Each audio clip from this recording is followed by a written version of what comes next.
2 दिन पहले उनकी शादी की 18वीं सालगिरह थी, लेकिन हिरेन भूल गया और ऊपर से घर भी लेट आया। फिर तो कहना ही क्या, बहुत झगड़ा हुआ उन दोनों के बीच। उस दिन गुस्सा ठंडा होने के बाद हिरेन ने अपनी पत्नी को मनाने की पूरी कोशिश की, लेकिन मैडम तो मैडम ही होती है, मर्जी माफ करे या फिर ना करे। शादी के कुछ साल तक तो सब कुछ ठीक था, लेकिन धीरे धीरे प्यार की जगह कड़वाहट ने ले ली और रोमांस की जगह झगड़े ने। अब तो एक दूसरे के सम्मान के बीच में भी उनका खुद का स्वाभिमान आने लगा था। एक समय था जब दोनों को लगता था कि एक दूसरे के बिना जी ही नहीं पाएंगे, मगर आज वही 2 प्रेमी अजनबियों की तरह एक ही छत के नीचे रह रहे थे, पर अजनबी बनकर। आखिर कोई अपनी मैरिज एनिवर्सरी कैसे भूल सकता है? वो मुझे अब पहले की तरह प्यार ही नहीं करता। सोफे पर बैठे बैठे त्रिवेणी के मन में ख्याल आया।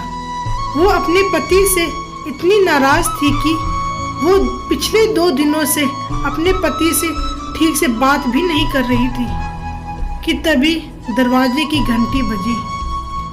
उसने जाकर दरवाजा खोला। सामने देखा तो बारिश में भीगा हुआ हिरेन खड़ा था। हिरेन हाथों में फूलों का गुलदस्ता और चेहरे पर मुस्कान लिए दरवाजे पे खड़ा था, लेकिन त्रिवेणी अभी भी माफ करने के मूड में नहीं थी। उसने गुलदस्ते को नीचे फेंक दिया और वह फिर से झगड़ने लगी। तुम्हें क्या लगता है इस तरह से गुलदस्ता देकर बात को भूल जाऊंगी मैं?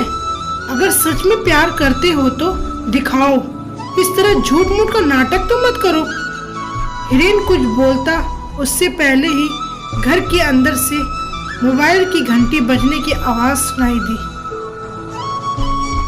कि त्रिवेणी ने अंदर जाकर मोबाइल अपने हाथों में लिया और फोन करने वाले का नंबर देखा। उसे थोड़ा सा आश्चर्य हुआ क्योंकि वो फोन नंबर हिरेन का ही था, लेकिन जब उसने फोन उठाया तो दूसरी तरफ से किसी और की आवाज सुनाई दी। हेलो, मैं गुड़गांव पुलिस स्टेशन से सब इंस्पेक्टर विजय सिंह राठौर बोल रहा हूँ। क्या ये हिरेन शर्मा का घर का नंबर है? त्रिवेणी ने कहा, जी हाँ, कोई प्रॉब्लम है? मुझे खेद है, लेकिन एक दुर्घटना हुई है जिसमें एक आदमी की मृत्यु हो गई है। हमें उसकी जेब से एक वॉलेट और एक मोबाइल फोन मिला है जिसमें आपका नंबर होम नाम से सेव किया गया है। हमें उसके शरीर की पहचान करने के लिए किसी की आवश्यकता है। क्या आप अभी सिविल हॉस्पिटल आ सकती हैं? त्रिवेणी का दिल बैठ गया। वो अचंभित हो गई। उसने कहा, मेरे पति तो यहाँ घर पर हैं, मेरे साथ। क्षमा करें महोदया, लेकिन ये घटना 2 घंटे पहले की है, जब वो रेलवे स्टेशन से बाहर निकल रहे थे। त्रिवेणी अपना होश खोने लगी थी। यह कैसे हो सकता है? उसने पहले किसी से सुना था कि कभी कभी आत्माएं इस दुनिया को छोड़ने से पहले अपने प्रियजनों से मिलने आती हैं। अपनी आंखों में आंसू के साथ वो भागती हुई हॉल में पहुंची। हिरेन महान नहीं था। पुलिस वाला सही कह रहा था। अब उसे पछतावा हो रहा था और बोलने लगी कि हिरेन मरने के बाद भी आखिरी बार मुझे मनाने आया था और मैंने उससे कितना गलत बर्ताव किया, कितनी बुरी हूँ मैं। और रोते रोते फर्श पर बैठ गई। उसने अपना मौका खो दिया था। हमेशा के लिए उसे पुराने दिनों की बातें याद आने लगी।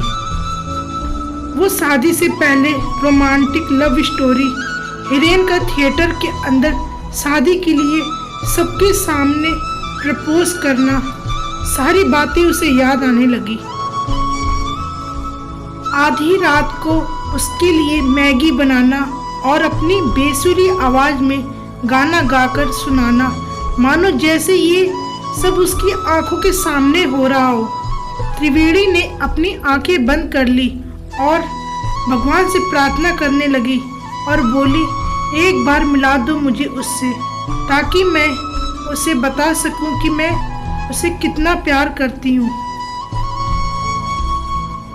कि तभी अचानक बाथरूम में से आहट सुनाई दी। दरवाजा खुला और हिरेन बाहर आया और बोला, स्वीट हार्ट, मैं तुम्हें बताना भूल गया कि आज शाम को ट्रेन से आते वक्त मेरा वॉलेट और मोबाइल चोरी हो गया। त्रिवेणी दौड़ती हुई उसके पास गई और उसके गले से लिपट गई।